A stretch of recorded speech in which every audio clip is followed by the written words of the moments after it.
So we're going to start with a warm-up just to kind of practice that. We'll probably do little warm-ups like this at the beginning of our ELA lessons from now on. It won't always be correcting sentences, but just to practice like the grammar side of things so that we're getting better with the small things with writing. So I'm going to present my screen. There's going to be 2 sentences, and I'll give you guys, that's not how to present my screen. Maybe you guys like 3 minutes, 2 or 3 minutes to work on the 2 sentences. Okay. So here are the 2 sentences. First one says, let's play a game of baseball today. And the second one says, Anthony was too big for his bike, so he sold it at a flea market. Go ahead and take 2 minutes and just correct those sentences, the capitalization, any grammar that needs to be fixed, any spelling, punctuation, all that stuff. If you need a pen and paper, go ahead and grab one real quick. And I'll give you guys that time. I'll put on some music too.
About 1 more minute.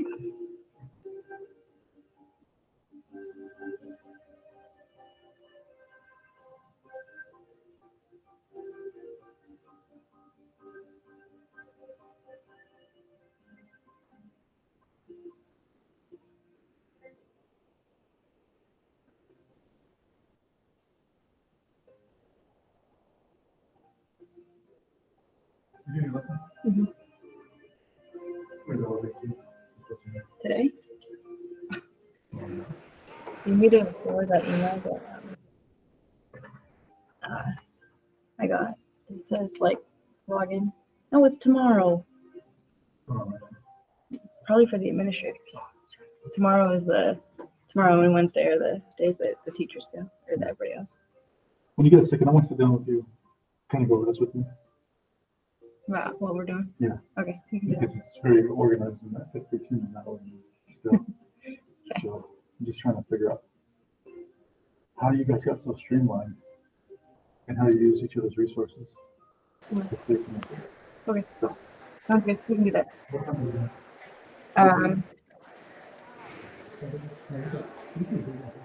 Yeah, I stay on Mason until 9:30 or 10. 10 o'clock, that's not good. Cool. Okay, guys. Sorry, I was talking to Mr. Hernandez. So what we're gonna do is go ahead and go over these. I'm gonna zoom in just a little bit on it. 100% is a lot, or 200 is too much. That's better. I might need you guys to unmute every once in a while when I ask a question and just help me out with correcting these sentences. So on number 1, we have, let's play a game of baseball today. What is something that we can fix there?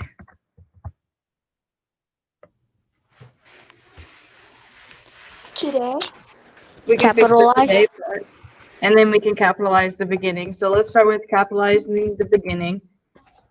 What's wrong with the let's already, though? So I typed LETS. What do I still need in there? An apostrophe? We need an apostrophe, because that's technically let us. So let's is the contraction of that. So let's play a game a game of baseball. What's wrong with baseball?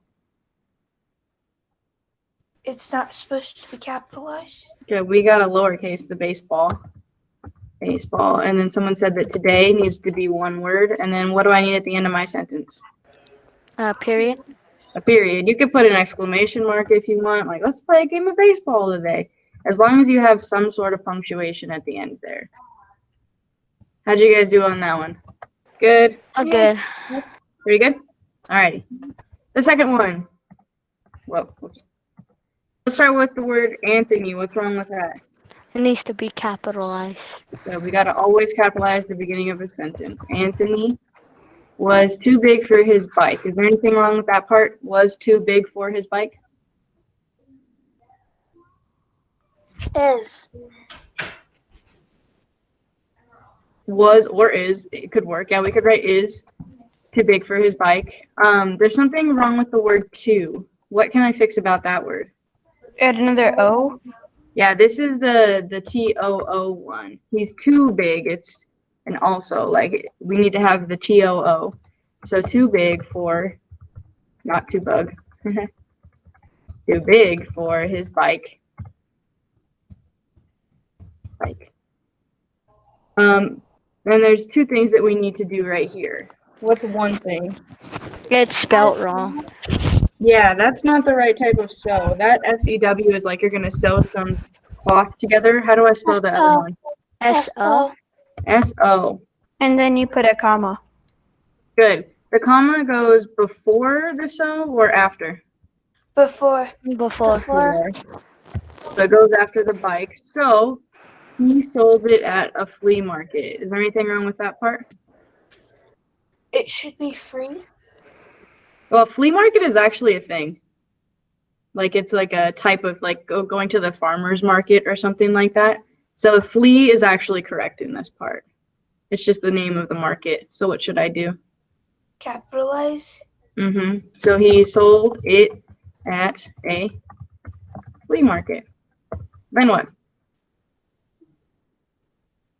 A period. A period. It says flea is spelled wrong. Why do we see that? Let's see. Flea. Oh, because it is spelled wrong. Is it spelled wrong, Mr. Turner?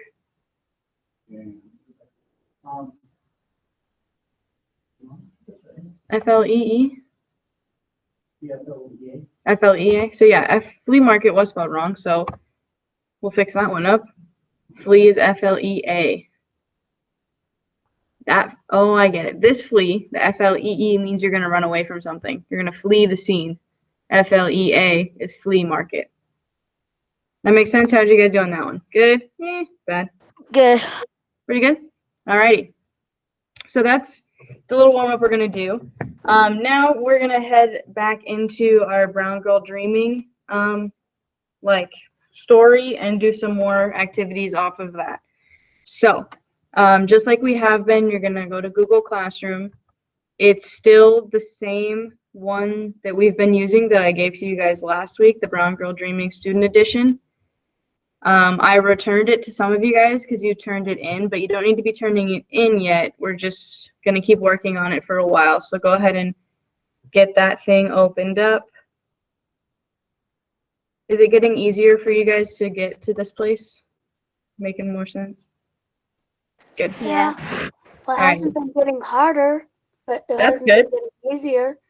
Good. So we'll get it all loaded up and open up the Brown Girl Dreaming assignment. So our Interactive Student Edition, Unit 1.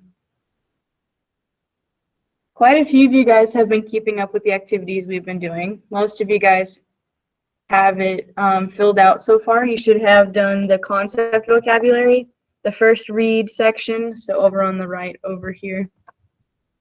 Under making meaning, you would have done the concept vocabulary, first read, comprehension check, and the research parts. If you haven't done all of those, make sure you go back and finish those up. They are graded. I am taking grades for them, so you need to make sure you're completing these things. So we're on the right over here. Today we're going to do close read the text. And I think that this is all we're going to be able to do today. I think it's going to take a bit of time to discuss some of these things. Okay, so I'm gonna let you guys get that pulled up, take about a minute, and then let me know when you've got it pulled up. You can write down in the chat when you're all good. Oops, wrong button. So we're under making meaning, close read the text.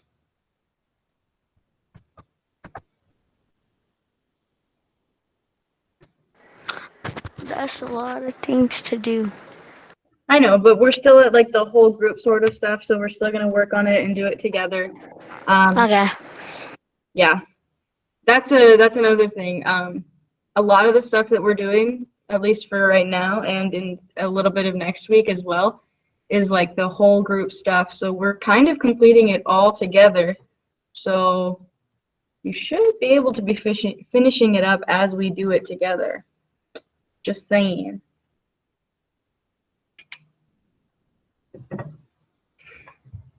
Okay, so we're getting you should be logging into the Pearson thing. Well, it logs you in for you from Google Classroom, Brown Girl Dreaming. And then on the right, underneath making meaning, we're going to the 5th one down, close read the text. That's the one we're gonna do today. Hopefully you guys are getting it all open. I know some of it takes a while to load. But yeah, it is kind of a lot to do. I think there's maybe 7 questions we're gonna do, but they take a bit of thought, and we're gonna highlight some stuff and annotate the text and all of that. Okay, how we doing? Are we getting there? Yeah. All right, I'm gonna give you guys about 1 more minute, and then we're gonna get started. I don't know if we're gonna finish it all today. We might have to continue it tomorrow, so, but that's all right.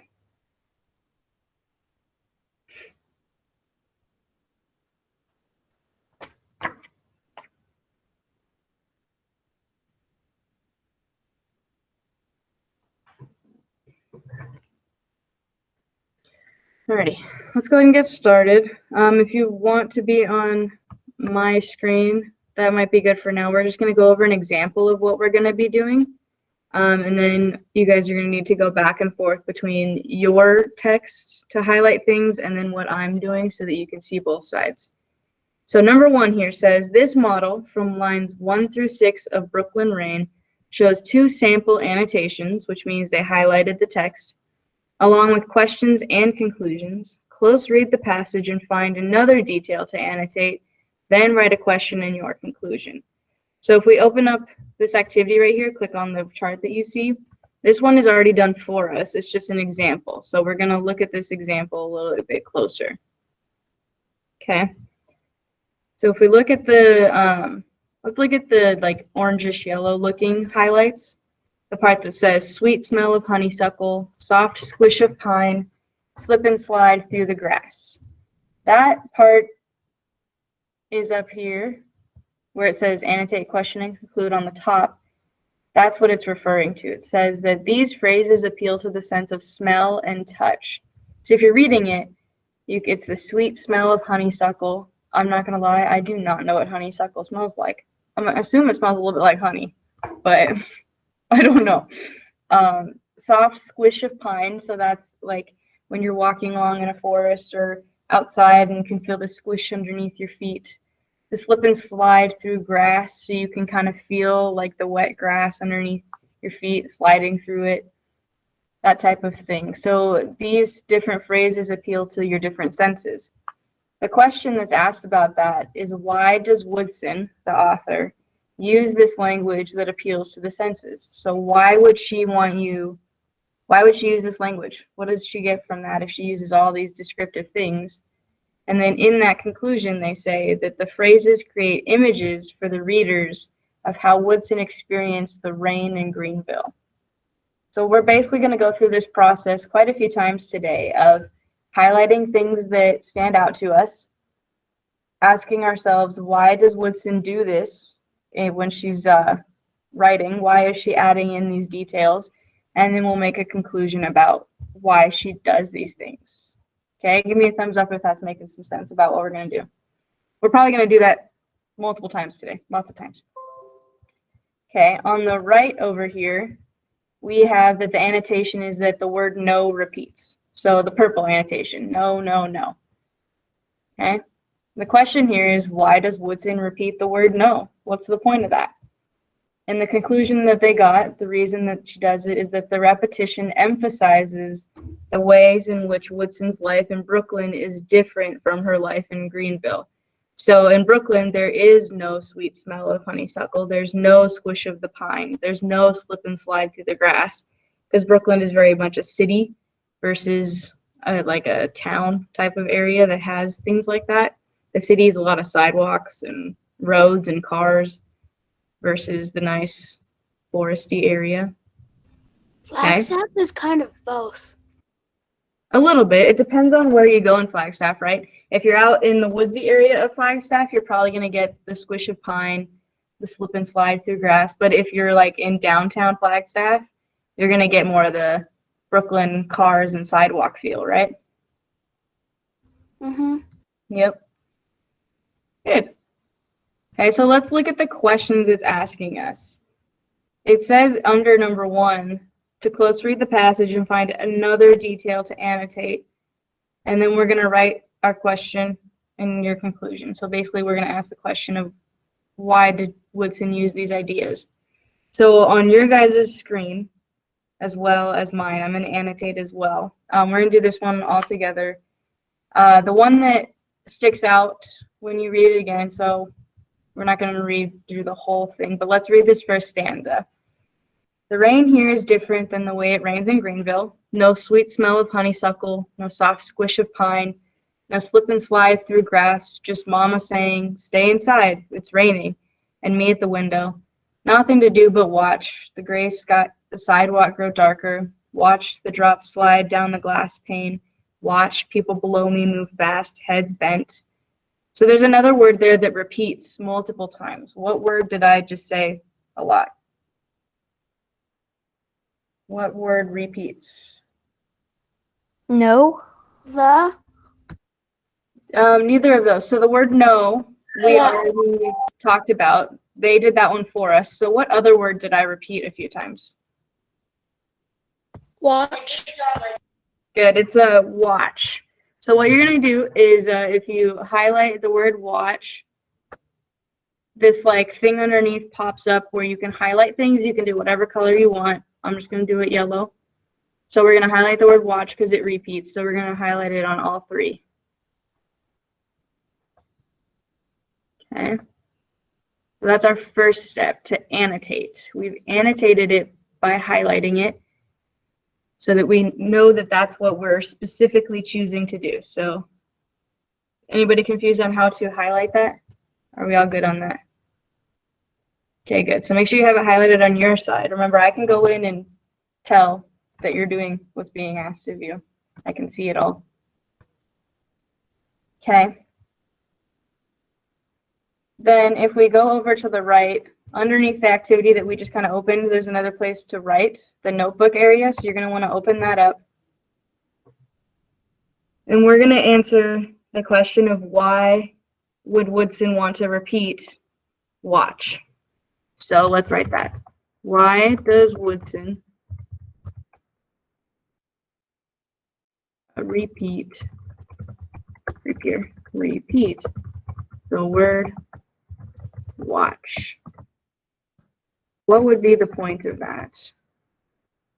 So go ahead and type that and take a second to think about it. Why would she say that it's just watch the gray sidewalk, watch the drops, watch people below me? Okay.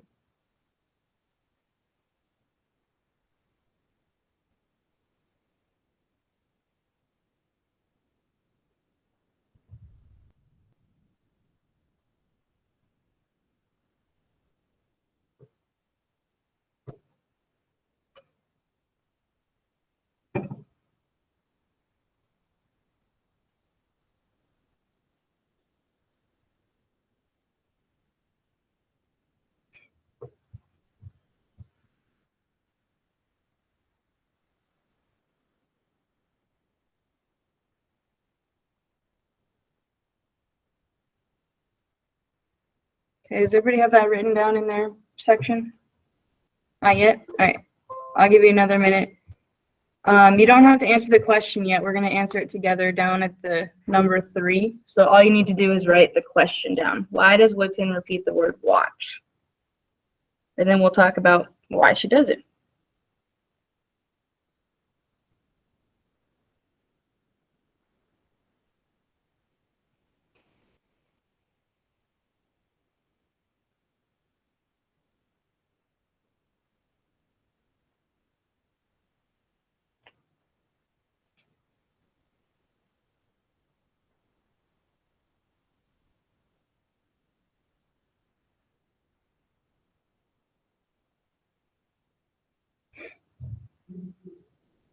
All right, how about now? You ready to answer it? Okay, so all we need to do in that first section, number 1, is write down the question. So, whoops. Why does Woodson repeat the word watch? And then you can close it. It'll save. Then for number 2, it says, go back to the text and complete the close read notes. We don't have the textbook in front of us. All we have is the online version of it. So in order to complete the close read notes, we just scroll down to number 3, and we will write in that notebook part instead to answer the question.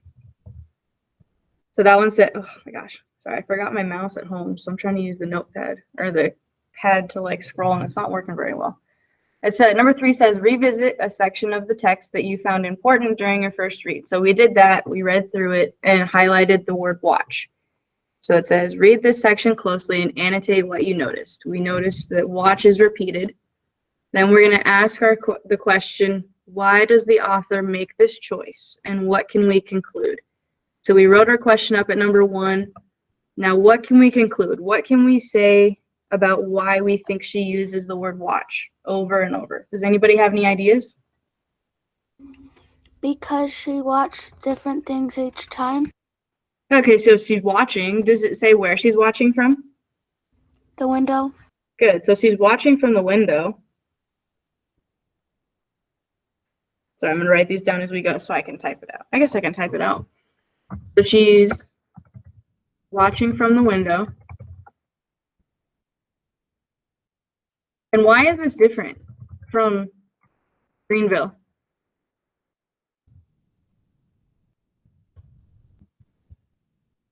Because she got to smell that sweet honey uh, stuff outside. So in Greenville, is she sitting behind a window and staying inside? No. No, but is she doing that in Brooklyn? Yeah. Yeah, so in Greenville, it's different because she actually gets to go play outside in the rain. And in Brooklyn, she's kind of stuck inside. She doesn't get to go out. She just gets to watch everything happen. So in her thing, we can say she's watching from the window, and this is different from Greenville because she doesn't get to go outside and play anymore. Doesn't get to go outside and play in the rain anymore. Okay, so it kind of tells you the differences between her childhood in Greenville and her childhood when she moves to Brooklyn. Less. Go on. Yep.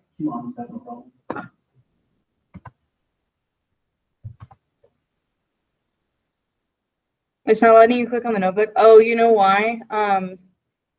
Because you turned it in, and I don't have the ability to return it to you. There's a way to do it. I don't remember what it was. Hang on. Hold that thought.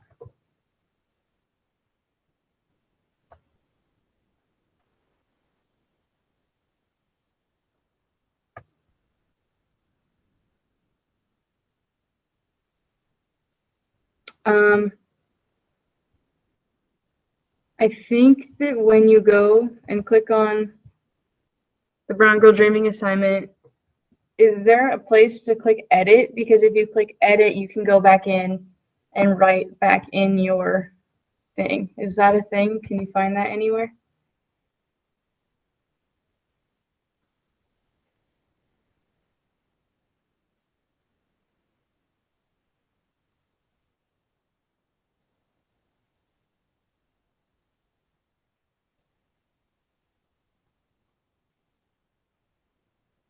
It's still loading. All right, for right now, write the stuff down, and then you might need to hang out after the lesson so we can figure out how you can type in it, because I am not able to return the assignment to you.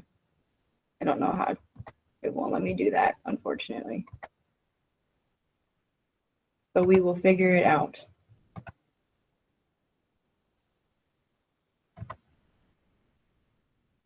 Okay. And that line's got to load.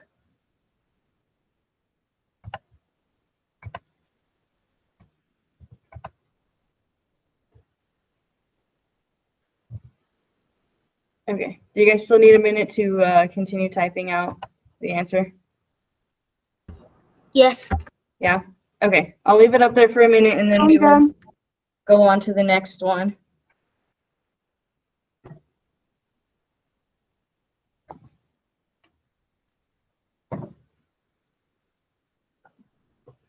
If it's not loading or working, I would say that the best bet is to just write the stuff down that we're doing so you can go type it in later when it does work for you, or we figure out how to get it to work for you again.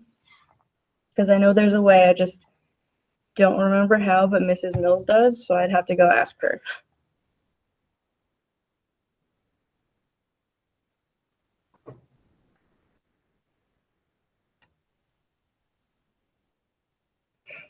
And remember, this is being recorded, so if anything, you can go back and watch it later to make sure you get everything.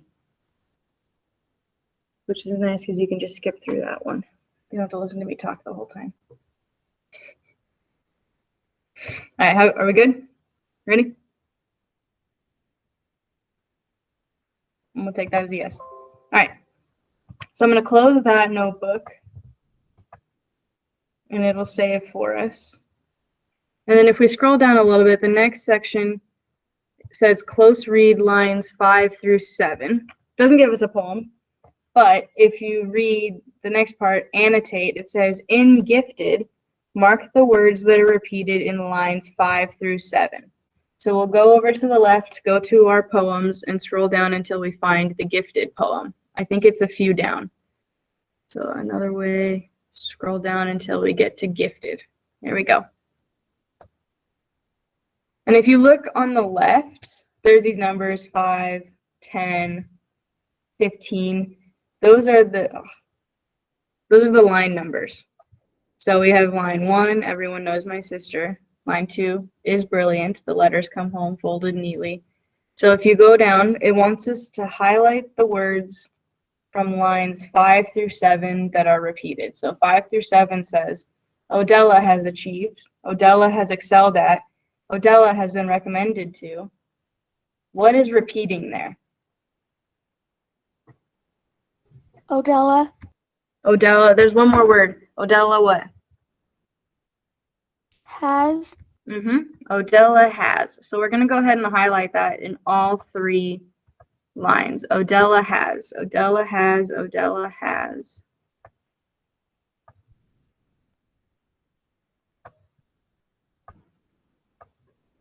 Okay, so that's step 1. Annotate the text. Highlight it. If you feel like you want to write a little extra note on there, when you have it highlighted, you can scroll down a little bit. Oh my gosh. And there's a place to type a little note too if you want to put a little note there about it. That's up to you though.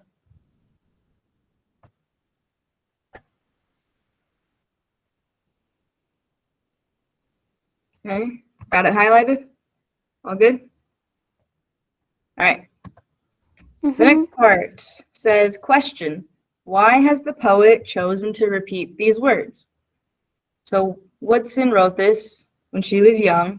Odella is her older sister, and it's Odella has achieved, Odella has excelled at, Odella has been recommended to. Why would she repeat these words? Because it's just all about her.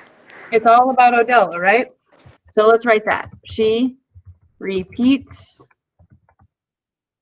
Odella has, spell it right, because it's all about her sister. Okay, so we'll start with that. She's repeating it because it's all about her sister. Odella this, Odella that.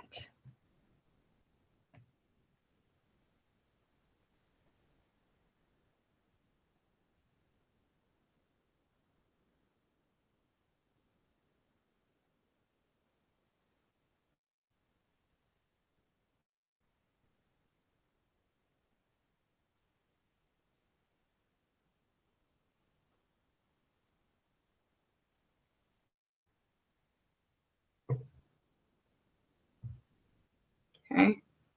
Then the second question, the conclude part, says, what effect does this repetition have on the reader? So as I read it and I say, Odella has achieved, Odella has excelled at, Odella has been recommended to, what sort of thought do you get as a younger sister or a younger sibling? What sort of feelings do you get if you're like, well, Odella gets this and Odella gets that? Jealousy? A little bit of jealousy there, right? So it kind of gives you the effect of she's a little bit jealous of Odella, right? Do you guys agree? Yeah, I'm gonna take it as a yes.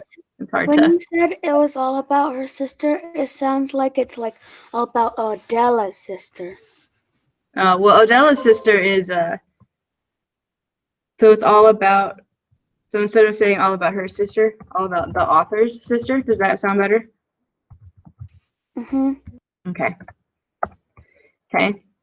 So we just said that the repetition, I hate this word. Repetition,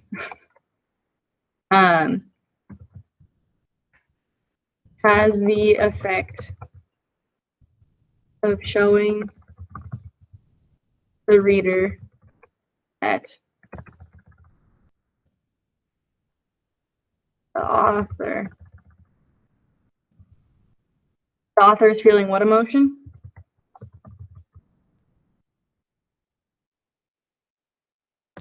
Jealousy?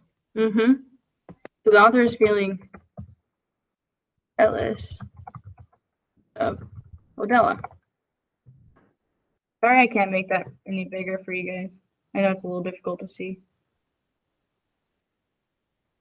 Remember, you can pin my video part as like the biggest one on your screen. If you just hover over my little box and you click on the little push pin thing, it'll pin me as the biggest part of your screen so you can see my screen better. But I think you guys can see my screen pretty well anyway, right?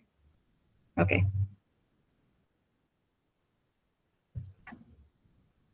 So I'll give you about a minute to go ahead and write that one down.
All right. Are you ready? Thumbs up if you're good to keep going. Okay. I still need a little bit. Okay. I will leave it up there. We'll do another 30 seconds.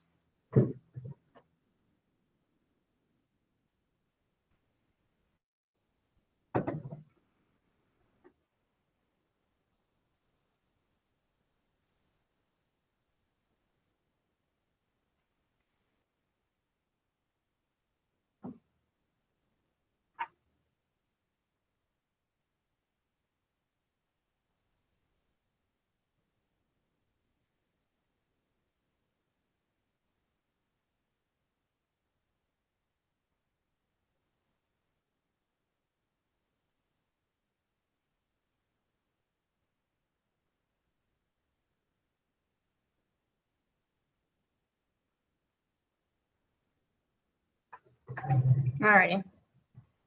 I'm going to leave it open. I'm just going to scroll down a little bit to the next one. Okay. If you're done, done. all right, cool. If you're done, you can hit close. Well, I guess you can see it anyway if I hit close, so that it's there.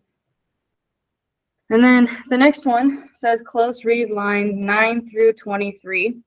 It doesn't tell you what poem, but if you go to the annotate part, it says mark words that indicate the exact words of Woodson and her sister in lines 9 through 23 of Sometimes. So we need to scroll down to the poem called Sometimes. That's the next one, okay? And we need to read lines 9 through 23 and mark the words that Woodson and her sister say. So anything that her sister says or she says. So if we read through lines 9 through 23, so line 9 starts with he died. So I'm just going to scroll down to that part. 9 through 23.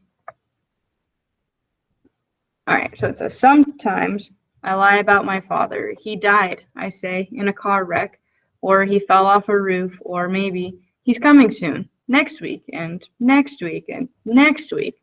But if my sister's nearby, she shakes her head and says, she's making up stories again. Says, we don't have a father anymore. Says, our grandfather's our father now. Says, sometimes that's the way things happen. So if we look at the different types of text, how do we know what they're saying versus what the author is just writing? What's the difference there?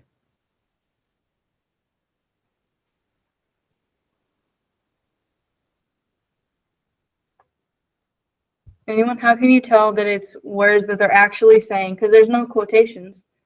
So how can you tell it's words that they're actually saying?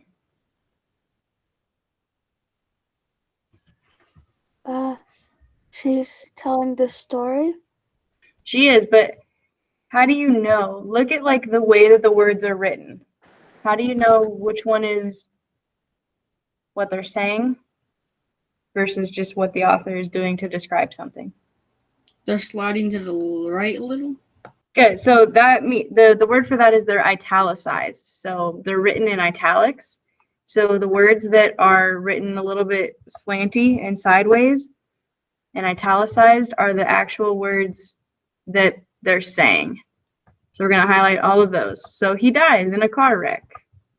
And then he fell off a roof. And then we've got he's coming soon, next week. And then next week again. Okay, do you guys see all the ones that you need to highlight?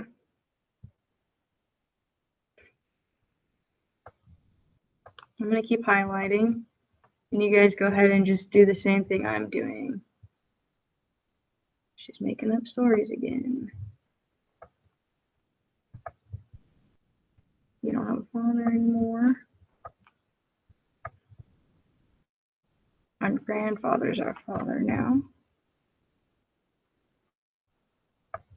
And then sometimes that's the way things happen. So kind of a bit to highlight there, so I'll let you guys do that real quick. But they did say kind of a lot of things in this one. They were kind of talking back and forth ish.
All right, well, let's go ahead and answer the questions. So I'm going to scroll down a little bit.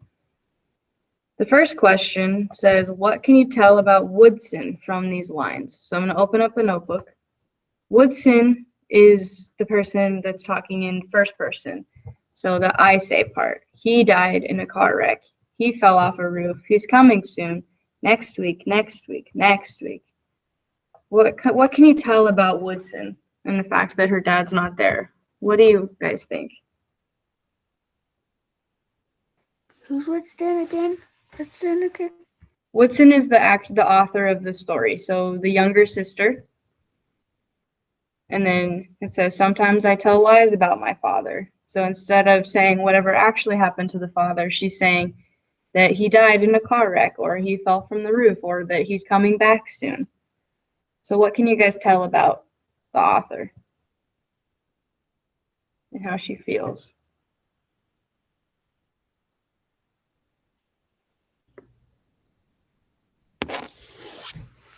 She feels like there's still hope that he'll come back somehow. Maybe there's a hope that he'll come back. So we can write Woodson feels that maybe her dad will come back. Yeah, that's a good inference. I like that. What about the part where she says that he died in a car wreck or fell off a roof? So there's that part too, right? So maybe she hopes that he's coming back. If we think about it a little bit earlier in the poems, you might not remember this, but they talked about how right up at the top, in the first stanza right here, it says there's only one other house in the block where a father doesn't live. But that father really did die. So she's making up these lies that maybe her father did die. Because why? What do you think she's feeling if everybody else in the neighborhood does have a father and she doesn't? You feel sad? Maybe some sad. Maybe she's sad about her dad's not there. She could be sad. Let's spell it right. Could be sad.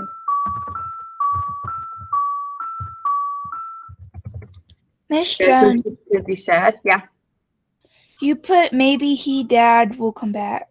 Oh, maybe the dad will come back. And then we have, she could be sad that her dad isn't there. What's another feeling that could be there if everybody else has a father and you don't, and you're kind of like, about it? Jealousy? Maybe some jealousy. Embarrassed. Maybe some embarrassment. So I'm just going to go back in my sentence and say she could be sad, jealous, or embarrassed her dad isn't there. So I think those are some good feelings about how she could be feeling. She could be sad that she doesn't have a father there, jealous that everybody else seems to have one, or embarrassed and makes up lies so that it seems like maybe he's just away at the moment, or he died earlier, or something along those lines. But we actually don't know what happened to the father. I don't think we ever find out. Not in this story. We could probably buy her actual book and read the whole thing, but we're not going to do that. Okay. Then the next question, there's a second question there. So that's something that I actually noticed that you guys, as I've been teaching, that I've noticed a lot from students is that they'll answer the first one, what can you tell me about Woodson? But then they forget to say, what can you tell about the sister then? So the sister is the second part right here, where she's kind of responding to the fact that the younger sister made up some lies. This is Odella. Odella is saying, no, she's making up stories. We don't have a father. Our grandfather's our father now. And sometimes that's just the way things happen. So what can you tell about the sister from what she says about their dad?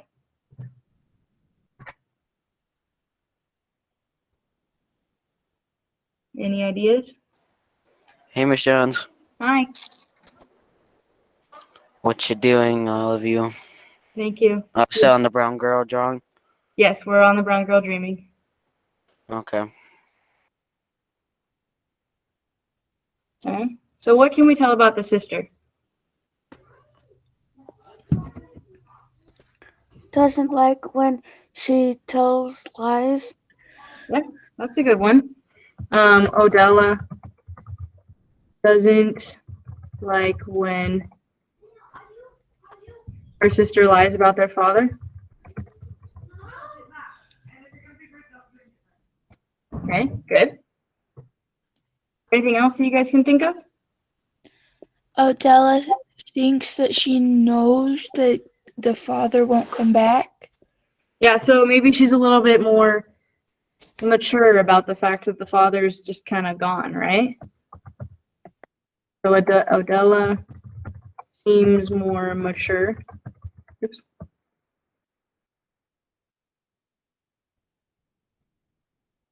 About the father being gone. I think that's pretty good.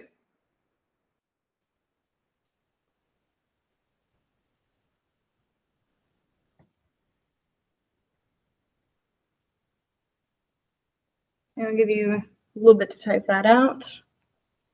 And then we'll answer the last question, the conclude part.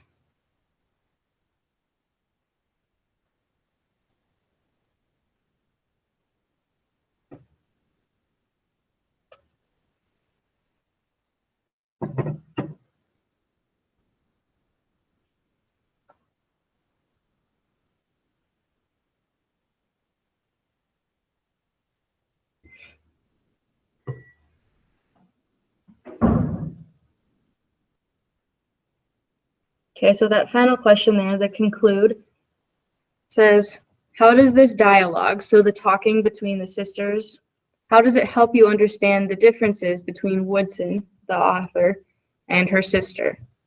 So what are some differences that you see, and how does it help you understand that they have different thoughts?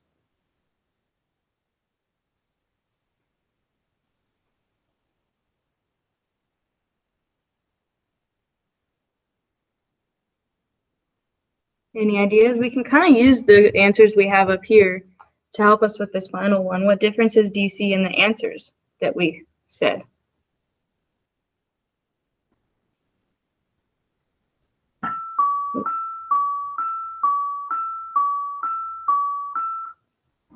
Scared me.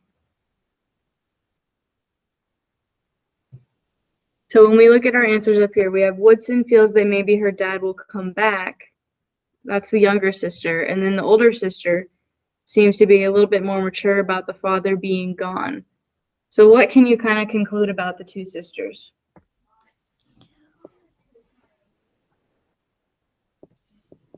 One of them seem more older and understands more situations than the other. Good. I like that. So it seems that Odella has a better understanding of their situation than, what is Woodson's first name?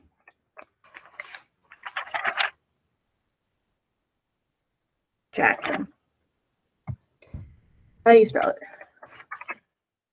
Jacqueline.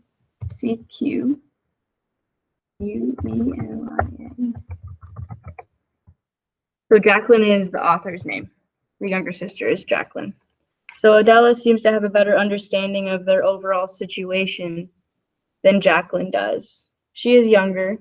Maybe it's a little bit harder for her to understand that the dad is not coming back at this point. At least that's what we can assume from the stories. We can't know for sure, but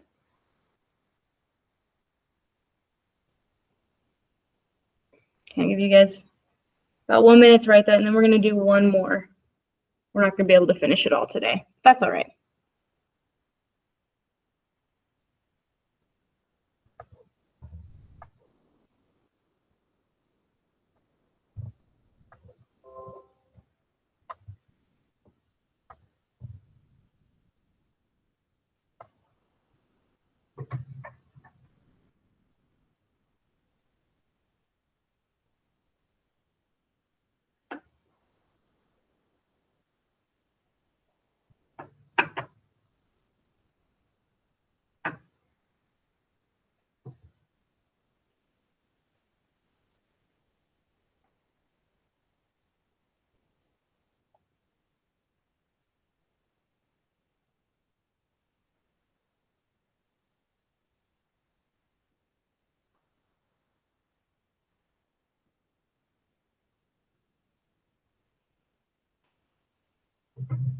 Alrighty.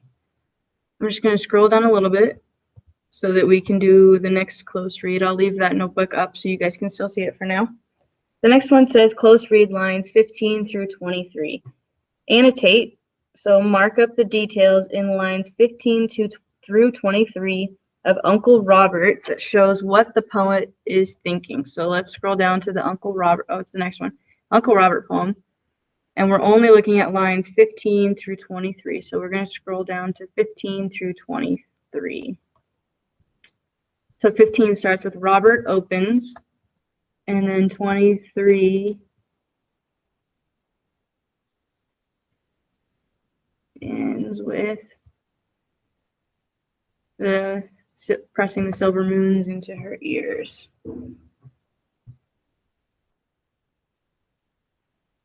So we need to highlight what Woodson is thinking, so the poet. So what is the younger sister thinking about? So I'm going to read through this, just those few lines, and then we'll highlight what we think that the poet is thinking. It says, Robert opens his hand to reveal a pair of silver earrings and says to my sister, "This is a gift for how smart you are." I want to be smart like Dell. I want someone to hand me silver and gold just because my brain clicks into thinking whenever it needs to, but I am not smart like Dell, so I watch her press the silver moons into her ears. Okay, so what part of that is the part that she is thinking? What are her thoughts during that? I want to be smart like Dell. Good. So she wants to be smart like Dell. You can highlight that. What else does she want? What else is she thinking? I want someone to hand me silver and gold just because my brain clicks into thinking whenever it needs to, but I'm not smart like Dell. Good. Those are all her thoughts.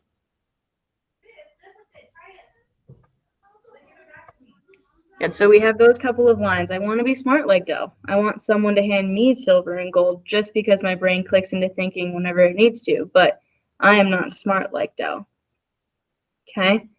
Just reading that, does she seem to have a lot of confidence in her smarts?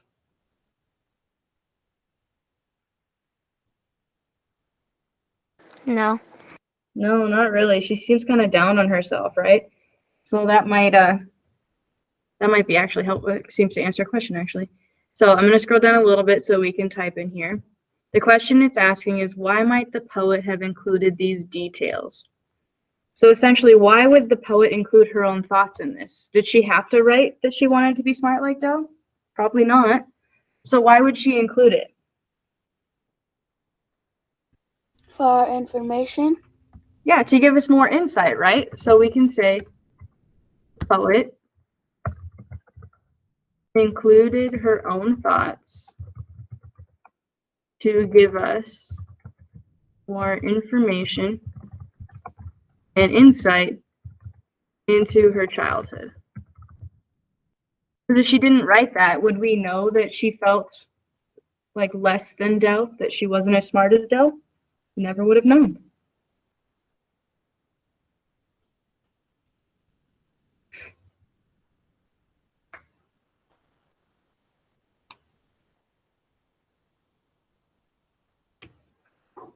I'm going to give you about 30 seconds to type that out.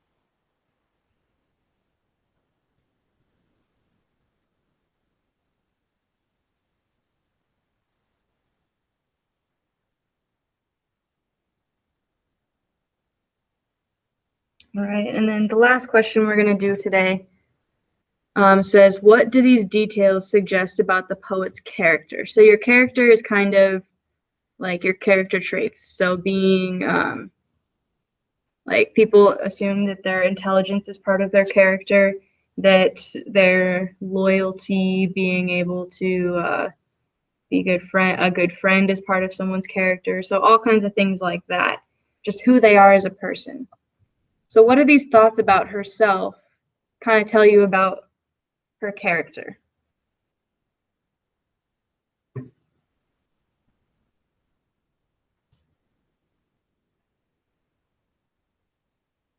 Any ideas? What does this kind of tell us about who the poet is as a person?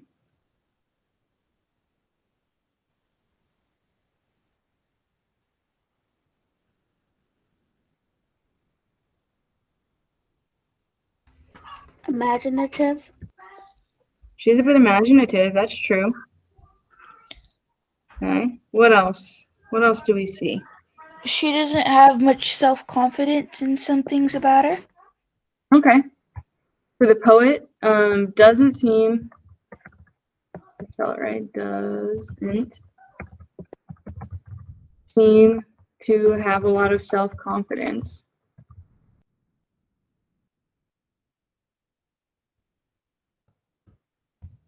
So she uses her imagination instead, right?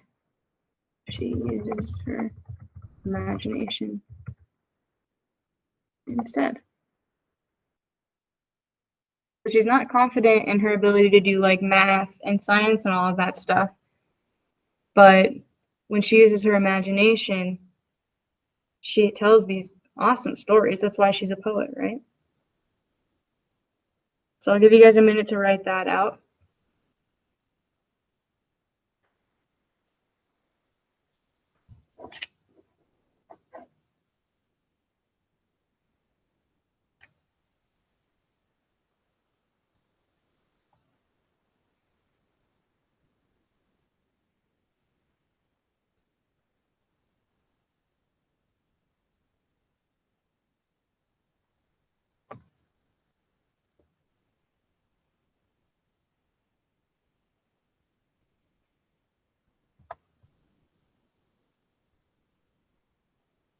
All right, you guys good, or do you need a little bit more time?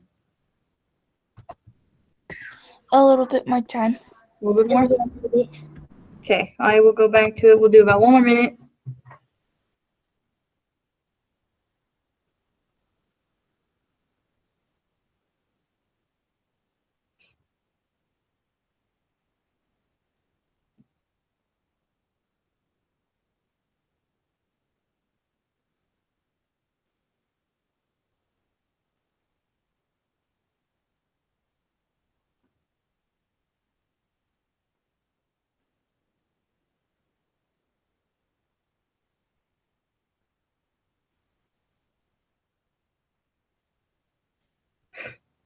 Alrighty. I'm going to post the video, so if you need to go back and rewatch certain parts to get all of it, totally fine. So that's all we're going to do today.